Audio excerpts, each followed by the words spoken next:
Boa Vida desviou a conversa. Souber onde fica os troço, melhor a gente vem, uns 5 ou 6, tira o ourame. E tu perde a comida? A criada? Como hoje mesmo. 9 horas estou firme aí. Voltou-se. Olhou a casa. A criada se debruçava na grade. Pedro Bala deu adeus. Ela respondeu. Boa Vida cuspiu. Ó peste de sorte, nunca vi. No outro dia, por volta de 11h30 da manhã, o sem-pernas apareceu em frente à casa. Quando ele tocou a campainha, a empregada com certeza ainda pensava na noite que passará com Pedro Bala no seu quarto no Garcia, porque não ouviu-o tilintar. O menino tocou de novo e na janela de um quarto do primeiro andar assomou a cabeça grisalha de uma senhora, que mirou com os olhos apertados ao sem-pernas. Que é, meu filho? Dona, eu sou um pobre órfão. A senhora fez com a mão sinal que ele esperasse e dentro de poucos minutos estava no portão sem ouvir sequer as desculpas da empregada por não ter atendido à porta. Pode dizer, meu filho olhava os farrapos do sem-pernas. Dona, eu não tenho pai, faz só poucos dias que minha mãe foi chamada pro céu. Mostrava um laço preto no braço, laço que tinha sido feito com a fita do chapéu novo do gato, que se danara. Não tenho ninguém no mundo, sou aleijado, não posso trabalhar muito, faz 2 dias que não vejo de comer e não tenho onde dormir. Parecia que ia chorar. A senhora olhava muito impressionada. Você é aleijado, meu filho? O sem-pernas mostrou a perna capenga, andou na frente da senhora forçando o defeito. Ela o fitava com compaixão. De que morreu sua mãe? Mesmo não sei. Deu uma coisa esquisita na pobre, uma febre de mau agouro, ela bateu a caçoleta em 5 dias. E me deixou só no mundo. Se eu ainda aguentasse o repuxo do trabalho, ia me arranja. Mas com esse aleijão só mesmo numa casa de família. A senhora não tá precisando de um menino para fazer compra, ajudar no trabalho da casa? Se tá, dona.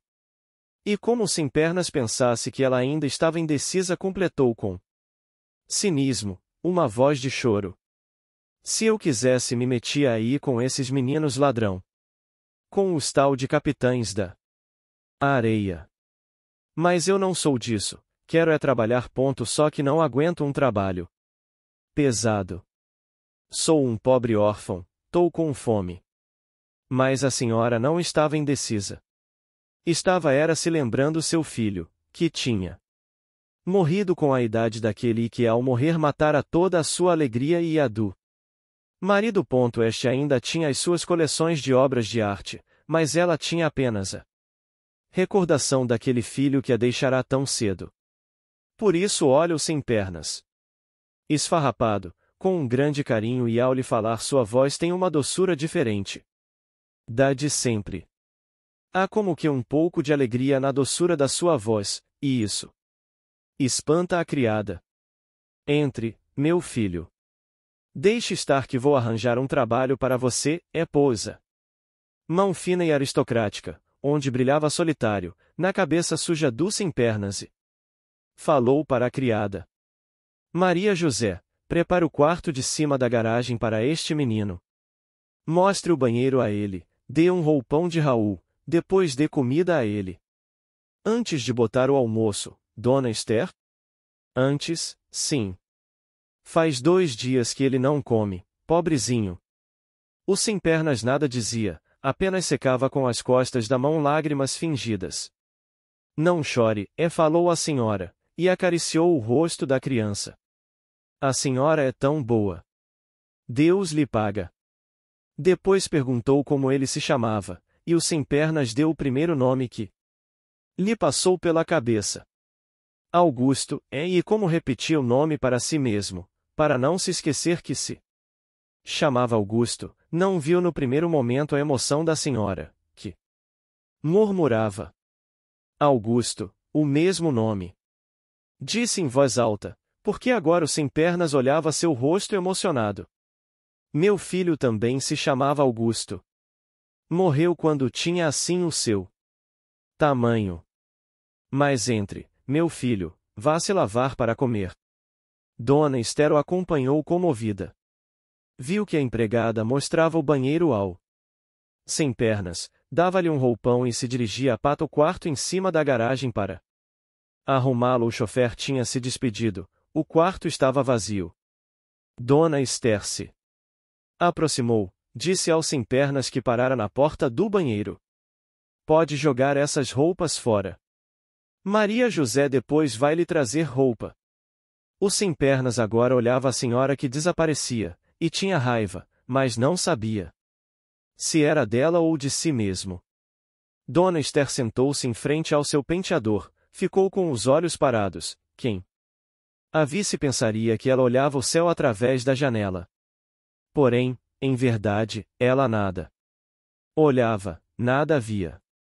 Olhava, sim, para dentro de si, para as suas recordações de muitos anos, e via um menino da idade do sem-pernas, vestido com uma roupa de marinheiro, correndo no jardim da outra casa, da qual se mudaram depois que ele morreu. Era um menino cheio de vida e de alegria, gostava de rir e de saltar. Quando se cansava de correr com o gato, de montar na gangorra do jardim, de jogar a bola de borracha no quintal para o cão-lobo apanhar, vinha e passava os braços em torno ao colo de Dona Esther, a beijava no rosto e ficava com ela, vendo livros de figuras, aprendendo a ler e a desenhar as letras. Para tê-lo junto a si o maior tempo possível, Dona Esther e o marido resolveram ensinar ao filho as primeiras letras. Mesmo em casa.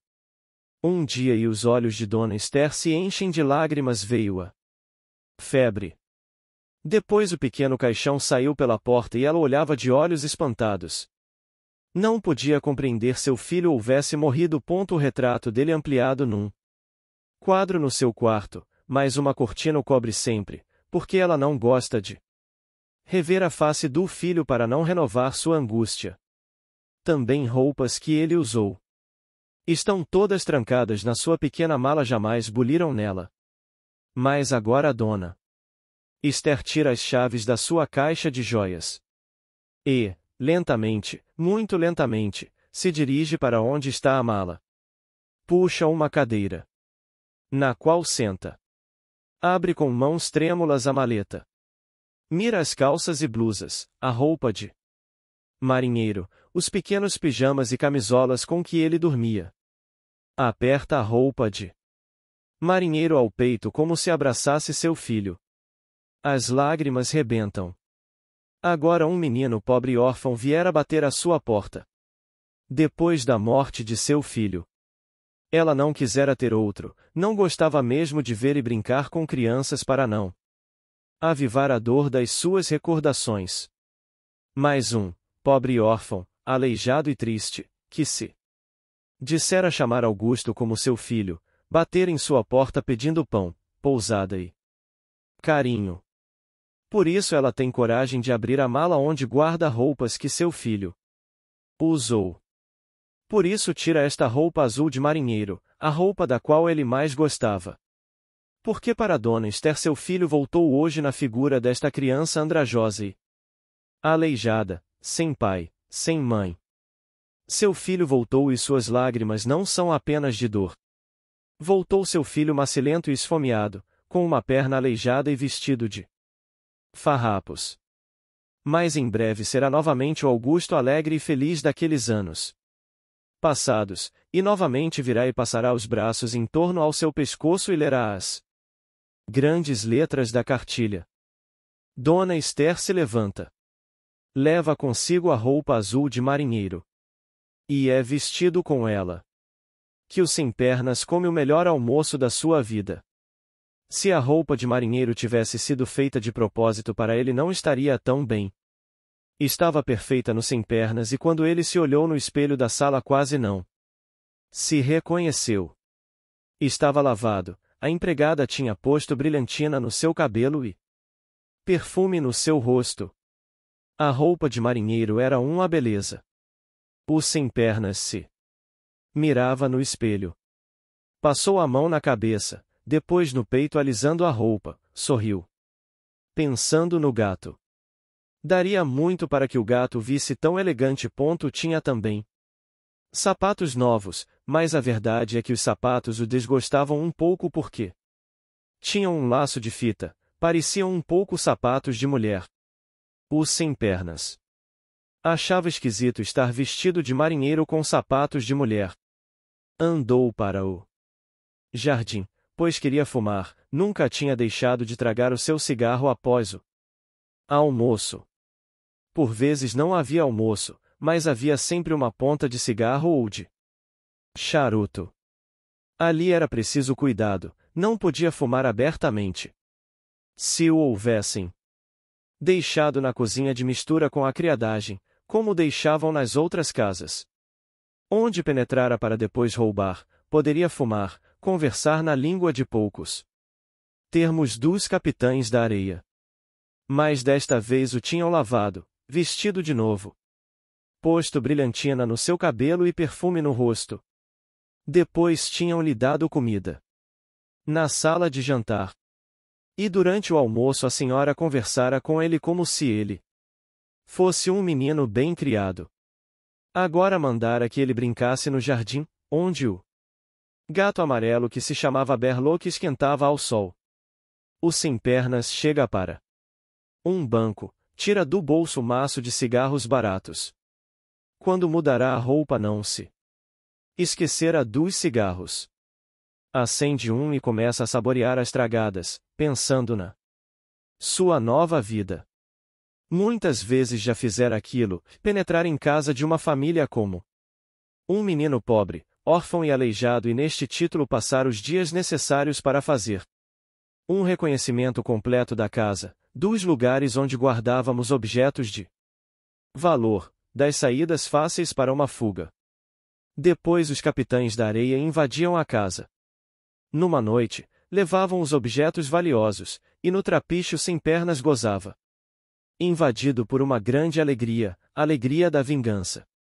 Porque naquelas casas, se o acolhiam, se lhe davam comida e dormida, era como cumprindo uma obrigação fastidiosa. Os donos da casa evitavam se aproximar dele, e o deixavam na sua sujeira, nunca tinham uma palavra boa para ele. Olhavam-no sempre como a perguntar quando ele iria. E muitas vezes a senhora que se comovera com a sua história, contada na porta em voz soluçante, e o acolhera, mostrava evidentes sinais de arrependimento. Para o sem pernas elas o acolhiam de remorso. Porque o sem pernas achava que eles eram todos culpados da situação de todas as crianças pobres. E odiava a todos com um ódio profundo. Sua grande e quase única alegria era calcular o desespero das famílias após o roubo, ao pensar que aquele garoto esfomeado a quem tinham dado comida, quem fizera o reconhecimento da casa e indicara a outras criar esfomeadas onde estavam os objetos de valor. Mas desta vez estava sendo diferente. Desta vez não o deixa na cozinha com seus mulambos, não o puseram a dormir no quintal. Deram-lhe roupa, um quarto, comida. Na sala de jantar. Era como hóspede, era como um hóspede querido. E fumando o seu cigarro escondido sem pernas pergunta a si mesmo por que está se escondendo para fumar. O sem pernas pensa sem compreender. Não compreende nada do que se passa. Sua cata está franzida. Lembra os dias da cadeia, a surra que lhe deram, os sonhos que nunca deixaram de persegui-lo. E, de súbito, tem medo de que nesta casa sejam bons para ele. Sim, um grande medo de que sejam bons para ele. Não sabe mesmo por quê, mas tem medo. E levanta-se, sai do seu esconderijo e vai fumar bem por baixo da janela da senhora. Assim verão que é um menino perdido, que não merece um quarto, roupa nova, Comida na sala de jantar. Assim o mandarão para a cozinha, ele poderá levar para diante sua obra de vingança. Conservar o ódio no seu coração. Porque se esse ódio desaparecer, ele morrerá, não terá nenhum motivo para viver. E diante dos seus olhos passa a visão do homem de colete que vê os soldados a espancar o sem-pernas e ri numa gargalhada brutal. Isso há de impedir sempre o sem-pernas de ver o rosto bondoso de Dona Esther, o gesto protetor das mãos do padre José Pedro, a solidariedade dos músculos grevistas do estivador João de Adão. Será sozinho e seu ódio alcança a todos, brancos e negros, homens e mulheres, ricos e pobres.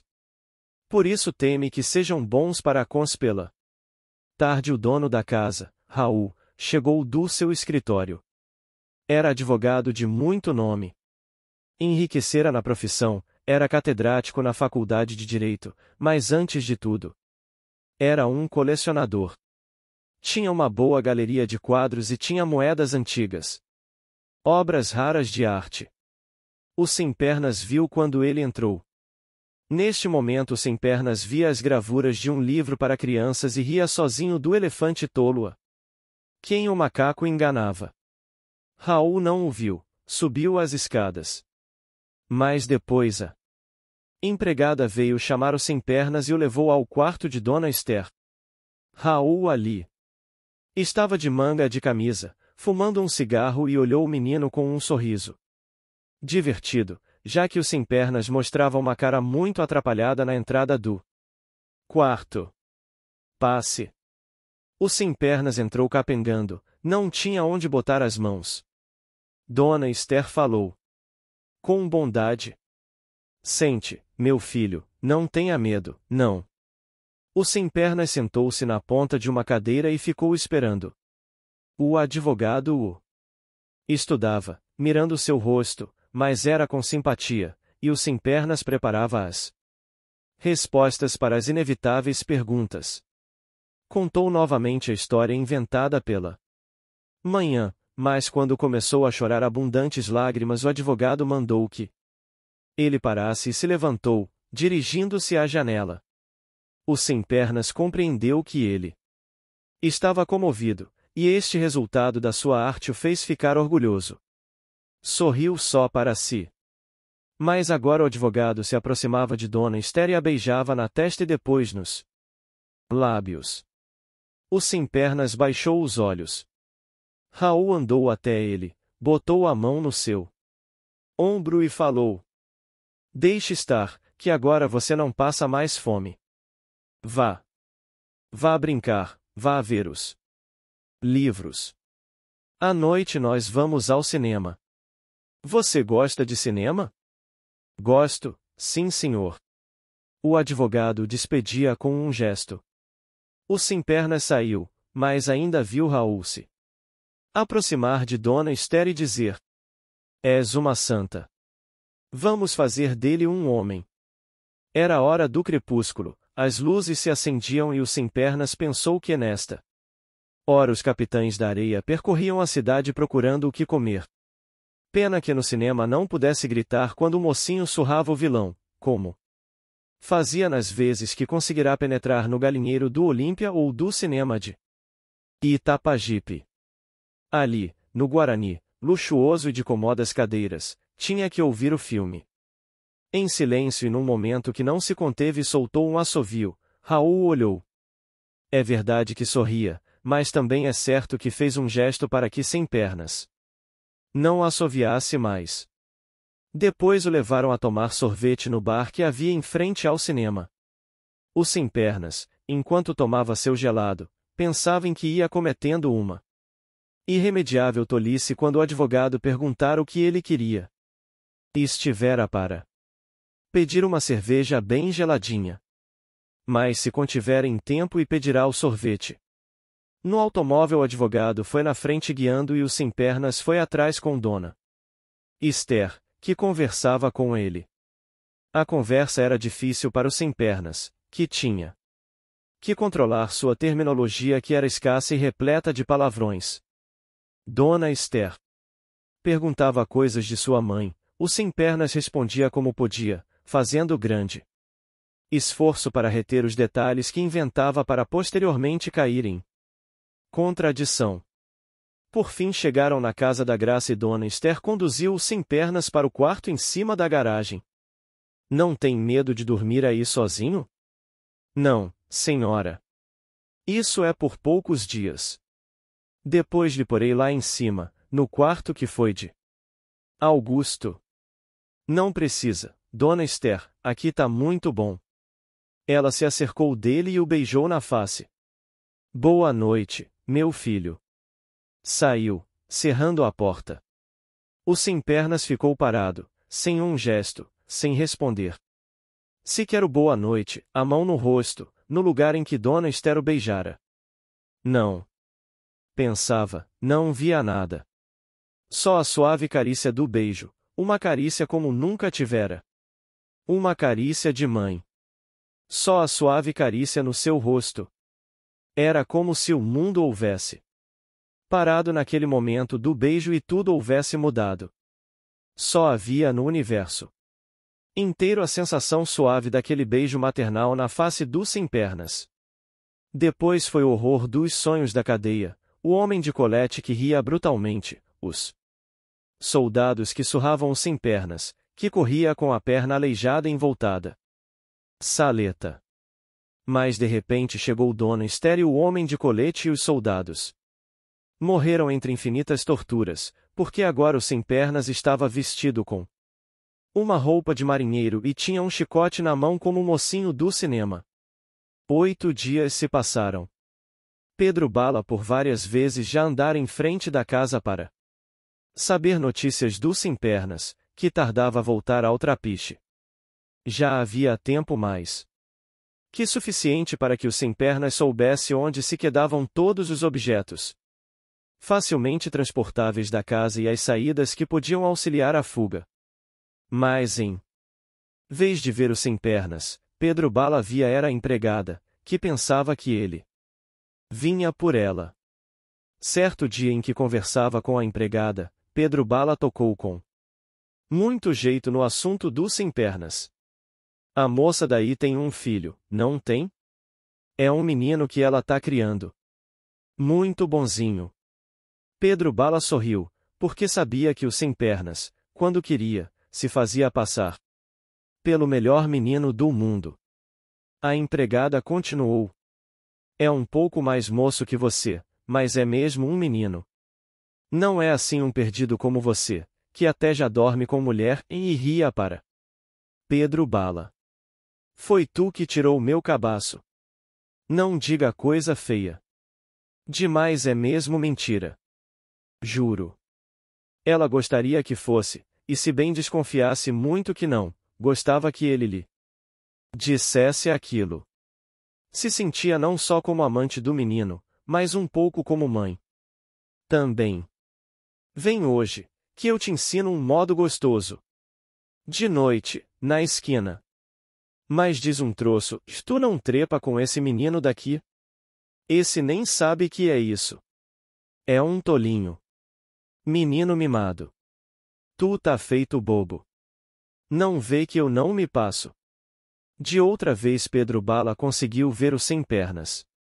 Este estava estirado no jardim. O gato roncava ao seu lado, espiando um livro de figuras, e Pedro Bala ficou espantadíssimo quando o viu vestido com uma calça de casimira cinza e uma blusa de seda.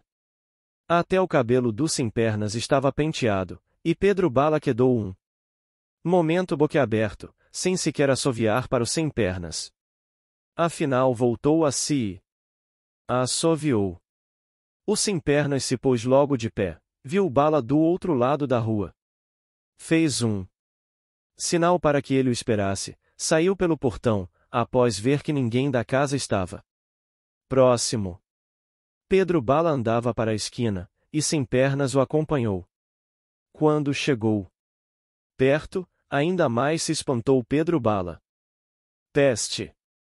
Tu tá até cheirando, sem-pernas. O sem-pernas fez uma cara de aborrecimento, mas Bala continuou. Tu tá 10 vezes mais elegante que o gato. Puxa! Se tu aparecer assim na toca assim. Tratavam o trapiche os outros vai dar em cima de tu. Tu tá mesmo uma teteia. Não chateia. Tô vendo as coisas. Não demora dou fora, tu pode vir com os outros. Desta vez tu tá demorando. É que os troço melhor tão trancado mentiu sem pernas, vê se tu te arranja. Depois lembrou-se. O gringo andou ruim. Quase bate o 37. Andou por pouco. Se não fosse Dona Ninha, que deu beberagem a ele que botou ele em pé, tu não via mais ele. Tá mais magro que um espeto. E com essa notícia se despediu, dando mais uma vez pressa ao sem pernas. O sem pernas voltou a se estender no jardim. Mas agora não via as figuras do livro. Via era o gringo. O gringo fora um dos mais perseguidos pelos sem pernas no grupo. Filho de árabes, falava com uma pronúncia esquisita, e isso dava lugar a piadas consecutivas do sem pernas.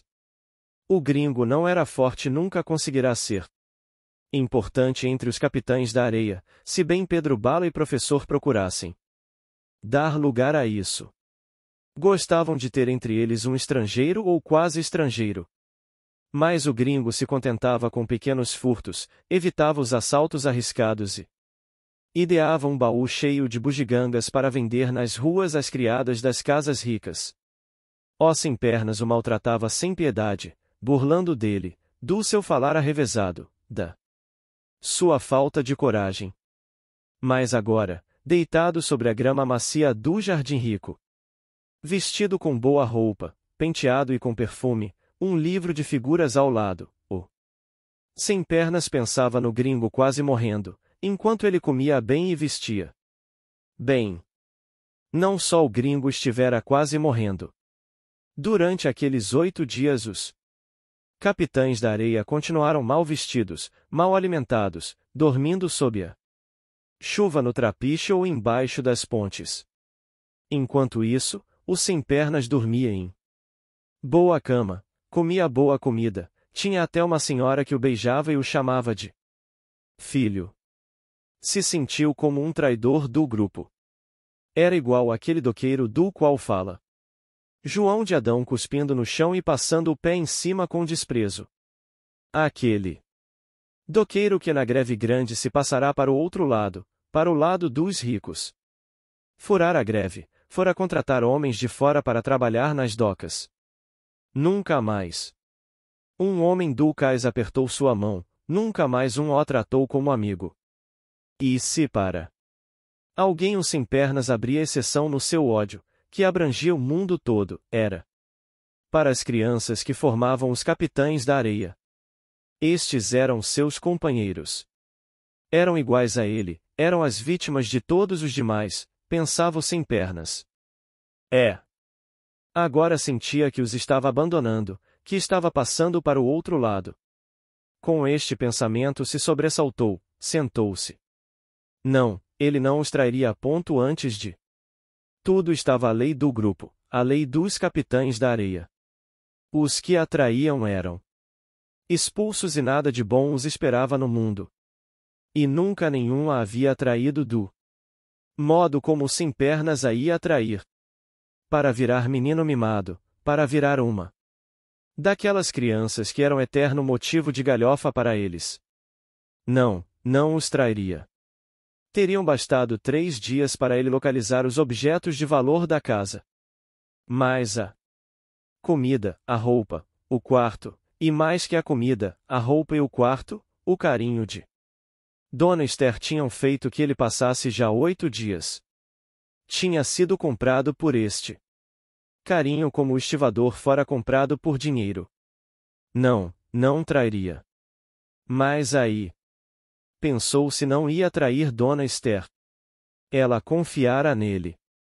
Ela também na sua casa tinha uma lei como os capitães da areia, só castigava quando havia erro, pagava o bem com o bem. O sem pernas ia trair essa lei, ia pagar o bem com o mal lembrou-se Que das outras vezes, quando dava fora de uma casa para ela ser assaltada, era uma grande alegria que o invadia. Desta vez não tinha alegria nenhuma. Seu ódio para todos não desaparecera, é verdade. Mas abrirá uma exceção para a gente daquela casa, porque Dona Esther o chamava de filho e o beijava na face. O sem pernas luta consigo mesmo. Gostaria de continuar naquela vida. Mas que adiantaria isso para os capitães da areia? E ele era um deles, nunca poderia deixar de ser um deles porque uma vez os soldados o prenderam e o surraram enquanto um homem de colete ria brutalmente. E o sem pernas se decidiu. Mas olhou com carinho as janelas do quarto de Dona Esther e ela, que o espiava, notou que ele chorava. Está chorando, meu filho? E desapareceu da janela para vir para junto dele. Só então o sem pernas viu que estava mesmo chorando, limpou as lágrimas. Mordeu a mão. Dona Esther chegava para junto dele. Está chorando, Augusto? Aconteceu alguma coisa? Não, senhora. Não estou chorando, não. Não minta, meu filho. Bem que eu vejo. O que passou? Está se lembrando da sua mãe. E o trouxe para junto de si, sentou-se no banco, encostou a cabeça do sem pernas no seu seio maternal. Não chore por sua mãe. Agora você tem outra mãezinha que lhe quer bem e fará tudo para substituir a que você perdeu. E ele faria tudo para substituir o filho que ela perderá, ouviu o sem pernas dentro de si. Dona Esther o beijou na face onde as lágrimas corriam. Não chore, que sua mãezinha fica triste. Então os lábios do sem pernas se descerraram e ele soluçou, chorou muito. Encostado ao peito de sua mãe. E enquanto a abraçava e se deixava beijar, soluçava. Porque a ia abandonar e, mais que isso, a ia roubar. E ela talvez nunca soubesse que o sem pernas sentia que ia roubar a si próprio também. Como não sabia que o choro dele, que os soluços dele eram um pedido de perdão.